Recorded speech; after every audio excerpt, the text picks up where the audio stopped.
Okay, so now I want to talk about a situation that we see come up sometimes, not all the time. Yeah. And this is I reported to HR and they did nothing. So for those of us who don't know us, I'm Meredith Hawley.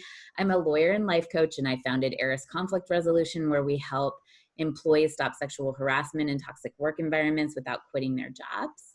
And I am joined by Rebecca G. Will you say your last name? Quistchevich. Wishovich. I'm going to get good at it someday. And she is another cultural health trainer with us. We take people through cultural health impact training to help them resolve work environment issues. And Rebecca also has her own business. Tell us what you do there. I am a life coach for women that have experienced sexual trauma, and I help them when they might be feeling stuck or done with therapy to kind of go to that next level of healing with themselves. Nice. So, Rebecca's you have more than 20 years. Is that what it is of I HR? have it's 20 years. I'm 20 20 years of HR experience, and I have the law experience about this. So we both have our own opinions about HR and how it fits into the spectrum of workplace cultural health.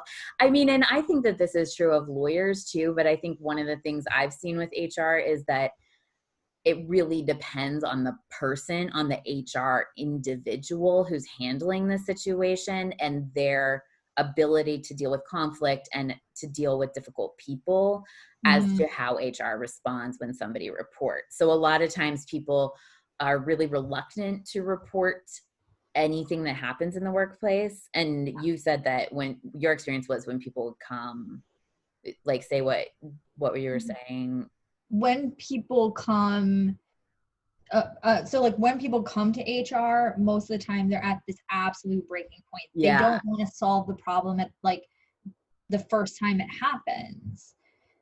And I think that is part of what society thinks HR is, what you think HR is within your company, your HR person. Yeah. That makes a big difference. Because I got to the point where people would call me before they even tried to fix the problem themselves. Because they trusted you. Because they trusted me. You. Yeah. Yeah. And so it is really different person to person. I was saying to Rebecca earlier, I had this experience yesterday where I was talking to a woman who I had talked through a situation where she had some weird, creepy behavior from a boss. And like we had kind of worked on her reporting that to HR. When she did report, HR 100% supported her and said, this is unacceptable. She works in a large company. So they had very structured procedures for how to handle it. It was not their first rodeo on someone being creepy, and they knew exactly what they were doing. Also a nice HR person who had compassion and understood what the situation would be. So then this woman was talking to her sister, and her sister had a similar experience at work, but the sister was really afraid to approach HR. And the woman I was talking to was saying, no, they'll support you. Talk to Meredith. And I was like, I can't 100% say HR is always going to support you. Yeah. Do you have, yeah. And so I'll say this, like in all the investigations that I did, like with sexual harassment, there were times as a person, I 1,000% knew what the reporter said happened, but I couldn't get the proof. And so reporting, like we call it like white collar reporting, is different than say going to the police department or anything like that. Like, and the police need proof too, but we don't have to play by those rules. And I couldn't justify disciplining someone when I didn't have the criteria to do that and just go on my feelings. Like that wasn't gonna fly.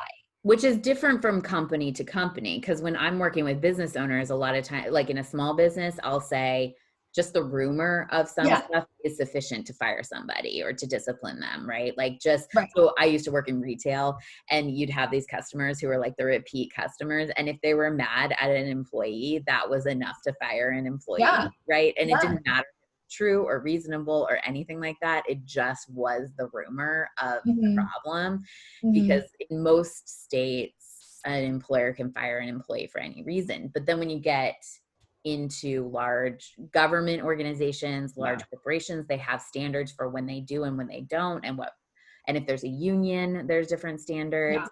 And so it can get a little more structured in protecting the abuser. Mm-hmm. And so then what we see a lot is people have reported to HR and haven't heard back, haven't heard Yeah. anything. It's been a few months. Yeah. They want to know what's going on. They're still working with this person that they've reported. Now it Mm-hmm. seems like people know that you've reported. People Yeah. are acting weird and like won't work with you anymore.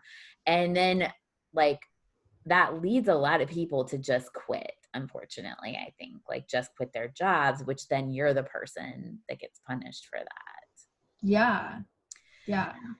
So what I think, like when somebody's in that situation, like how do you I mean, my thought and the way that I handled this for myself, when it was me, I reported 4 times before anything happened and before things really resolved in my workplace. We didn't have HR, but I just reported it to a different person and different person. But the thing that worked to me is that I didn't give up on solutions. Right. And that to me was the most important thing. I think a lot of times when people are reporting, they expect to experience support. Yeah. And what they're faced with is an investigation Yeah. that does not feel supportive. No. No. And I also like, and I think it goes also back to the video that we just did. I would like, I've heard of people saying, well, I didn't want to call them up because I didn't want to bother them. Right. I didn't want to bother them and they're working on it, or something happened and I don't know what happened. And sometimes doing your own follow-up is well worth it to give yourself that closure. Yeah. Right. Or to be like, okay, I need to go to another level to take care of this. Yeah. And you wanting that solution and like you're saying, not stopping till you get some sort of concrete solution for yourself. That's the thing, I think, is like HR is generally designed to enforce rules within the workplace, Yeah. not designed to make your career successful or support people through conflict. Like it's not the training Mm-mm. that HR No. is given. And so a lot of HR people, I mean, like you have a wide range, like in every profession, and this is true of lawyers too. You have wonderful people and you have terrible people Yeah. in both professions, but they're designed to do a specific thing. Yeah. And it's not support people in a difficult situation, really. Yeah. And I constantly hear HR is there to protect the company. HR is there to protect the company. Yeah. And for the most part, that is true. Yeah. That is true. Like and there can be, like you're saying, good people that are HR people that would love to do more for you, but they have to walk a pretty thin line sometimes of, if I support this person, what message does that send? Yeah. I think we've worked with HR professionals who are just like lovely people who have gone Oh, through yeah. trainings and like wonderful. And then they'll tell us these stories of having made sure that employees didn't Yeah. get fired for wrong reasons and really advocating within the company that the employees never see. Yeah. But that's to me where a lot of situations go wrong, is that a lot of times employees who are experiencing abuse just need support and Yeah. training about how to be empowered in the workplace themselves, how to Right. enforce their own standards of what behavior they tolerate. And that's just not typically a skill that HR is trained in. I was never trained on that. I Yeah. mean, I was trained on corporate conflict resolution. Right. That's totally different than having boundaries at work. Right. totally different. Same for me And as a lawyer. Yeah. Go ahead. right. Yeah. And it's like, I was taught if somebody comes to me, I investigate it, Yeah. right?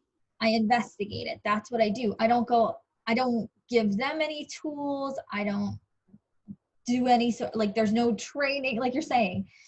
I investigate it. There's a determination. That's it. Everybody walks away. Everyone walks away. Deal And with then it as now. a lawyer, what I was seeing before we started these programs is people would come to Yeah. me and they'd say, well, HR investigated and the determination was things were very unclear and there were good points on both sides. And this is like a very typical determination in a Yeah. harassment, discrimination, any kind of abuse allegations at work, because it is tough to find direct proof, right? But the Yeah. other thing I was finding is with what you said, it's on point to what you said of HR often is set up to protect the company. And so Yeah. they were not, what I was seeing is a lot of HR people are not trained to ask the questions I would ask. No. Why do you think this is discriminatory? And I would Right. just ask a few follow-up questions of what leads you to believe this is discriminatory. And then I would find all this evidence because it was in my training to look for it. Mm-hmm. And so it's interesting what people's background training of are you protecting the company or are you looking for discrimination comes up with the different results, that then a lot of times HR people would get in trouble with their companies because I found the evidence and then I'm suing the company. Yeah. Yeah. No, that's what I was saying. Like it's that like really thin line where there were like so many times I would like want to reach across the table and be like, listen, like I I remember I had one situation where somebody was being discriminated against for an illness, and I was on the phone with the guy and I knew he was going to be fired, and he had this feeling. He goes, should I quit? And everything in me wanted to tell, like, everything in me, because if he quit he would get his retirement, wanted to be like, quit now, quit, because I knew the case, but I had to be like, I can't tell you what to do, Yeah. you know Because of the restrictions of your role. because the restrictions of my role. And I think one thing to think about when you are working with HR, right, is that they're humans too, right? They're humans too. And that, how can I, like I always wish that people would understand how much I couldn't do. Yeah. Like I would love to do Which I think, and that's what we used to say when I was a lawyer, is we literally, people would call us and they would be at work and they would be in this situation. They would be like, I really need help. And we'd say, call us back when you get fired and we'll evaluate your case. Yeah. This to me is the limitations of those roles that is Yeah. not it's so expensive in my Yeah. view for both employees and employers because we're not actually resolving the problem Right.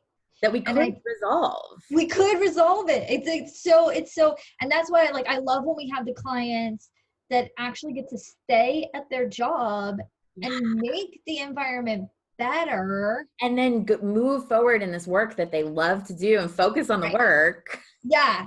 Like, It's so much, it's like so much better.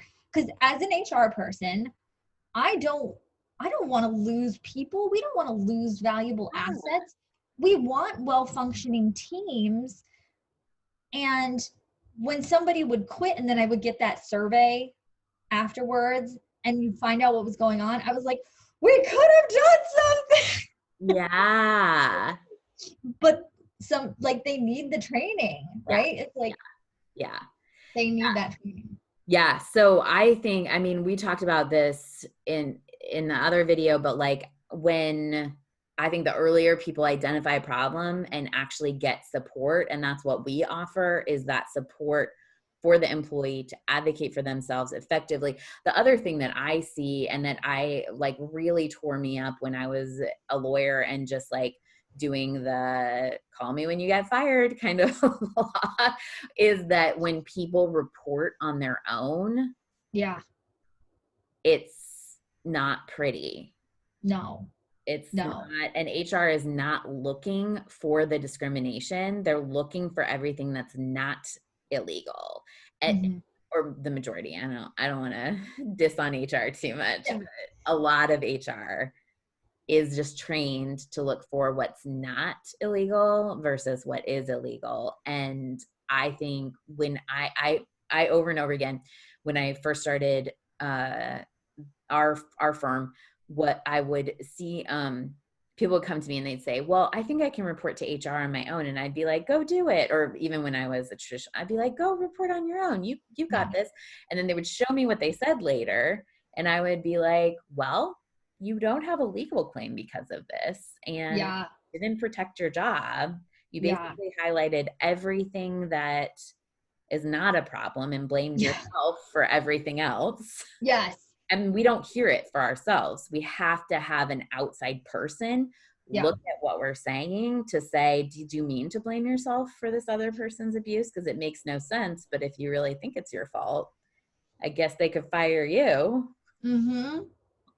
And one thing, and to go back, like, if you think your HR person is not going to do anything, it is definitely worth it to like check us out, check somebody else out But to to have help you, an advocate to have an advocate, with the right? experience of what it means and how to report to help you. I just think it's crucial. Like I used to say, go do it. You've got this. I saw so many people not, and there's no reason you should know how, is why. Like Right.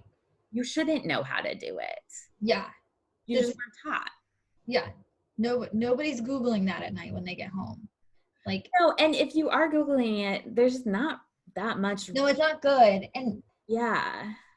And it's like, we think we could go just tell the story of what happened, but this isn't like a book report, right?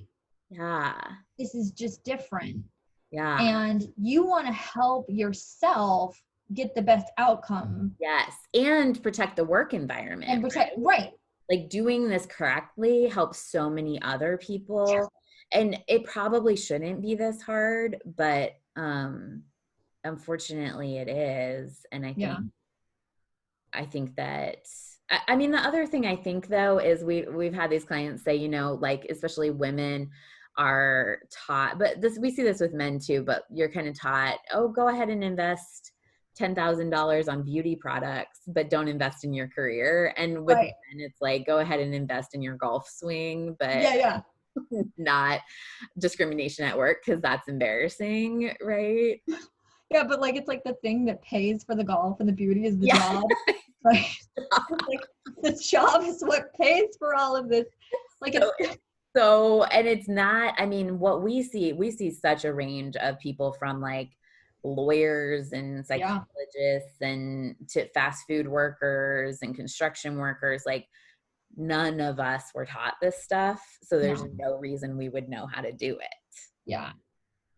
And So, I do like, and one thing is like somehow like when somebody abuses us, we take it so personal. mhm. And that's why it, like you're saying, it happens to all this range of professions. I mean, so Yeah. everybody, let's just say everybody, right? And oh, I'm a lawyer, I should know what to do. I'm an HR person, like I had experiences too where I was harassed, and I'm like, oh, I'm an HR person, I should know what to do. And it's just that never benefits like I've never seen it benefit anybody. No, no. And, or you see, like, we had someone who worked with us who experienced a toxic work environment in like a lower paid, like food service job. And so then she left that, went to another job, went to another job, went to another job, which you can kind of justify at a lower paying job potentially, but you're still losing out on seniority. And it's still, Yeah. to me, worth, you know, just honoring your decision of what you want your career to be instead Yeah. of having your career be impacted by other people's behavior. Yeah. So, And just what, like the skills go with you throughout your career. Yeah. Like They never, I mean, we couldn't be doing what we're doing right now without them. I think it's just like life no. altering to me. Yeah. Yeah. I was talking to somebody that last night, I guess, and she was like, well, like, do you think it would work in my situation? And I was like, all I can tell you is that it changed my life, and like learning this stuff when I was still working doubled my bonus. I got a 12% raise. People started coming to me and saying, what should we do with these problems? Because I just totally changed how I was encountering situations, and it just worked. Yeah. So I think if people have reported to HR and have not heard back, like there is no time like the present to get training and understand how to take control of your work environment, take power over what you do want to tolerate at work, what you don't want to tolerate at work, and not have HR be, or even a lawyer be in charge of that, right? And so if people want to get help, or if you know somebody who needs help, you can check out cultural health impact training at ERIS Resolution, ERIS resolution.com/training. Thanks for chatting, Rebecca. Bye.